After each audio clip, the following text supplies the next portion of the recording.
I mentioned the concept of success reluctance. You're looking at it.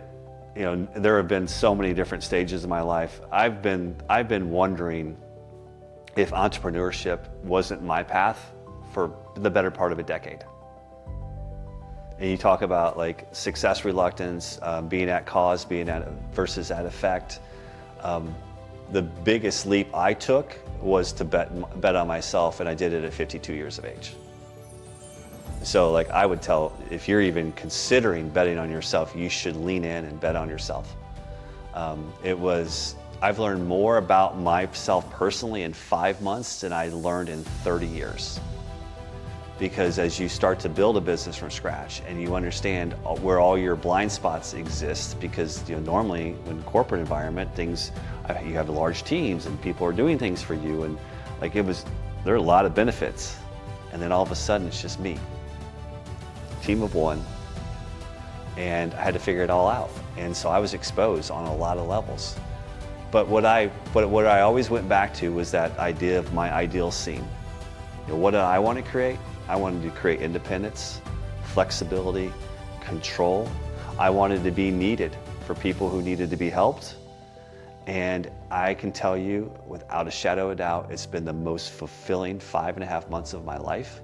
I can go where I want to go, when I want to go. If Michelle and I want to go to Boston to hang out with our daughter in Boston, we go to Boston. If we want to take a trip over to Pensacola for a long weekend to watch a soccer tournament with our daughter Aubrey, we do that. I have complete and total flexibility. Now, it's not without challenges. Building a business is really hard. And if you're thinking about building a business, if you think you can do it in a month or a year, I would tack on some time, because it does take a while to build up momentum.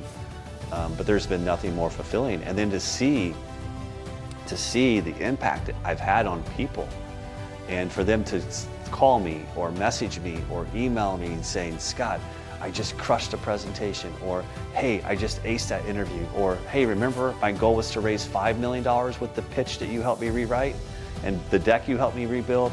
We just oversubscribed and we're closer to $10 million of new business. Or that CEO who's taking on a role of a CEO for the first time, and I see her just completely light up a room because she's owning it now in a way that she never did before. I don't take credit for this. I'm just a facilitator. I'm just giving them a little boost of confidence, just like Bob did for me in 2003. Like sometimes we just need somebody to give us a little nudge. And so as it relates to my entrepreneur journey, I got people pushing me from behind all day long. I got a text from my wife last night, said, no imposter syndrome allowed here. And so, it's great to have people in your corner, and I just want to be in the corner of people that want to seek help, to want to get better, to want to improve, who want to perform at the highest level possible. Because what I know and what I did my entire corporate career was I performed. I just did, and I know I can help people do it now.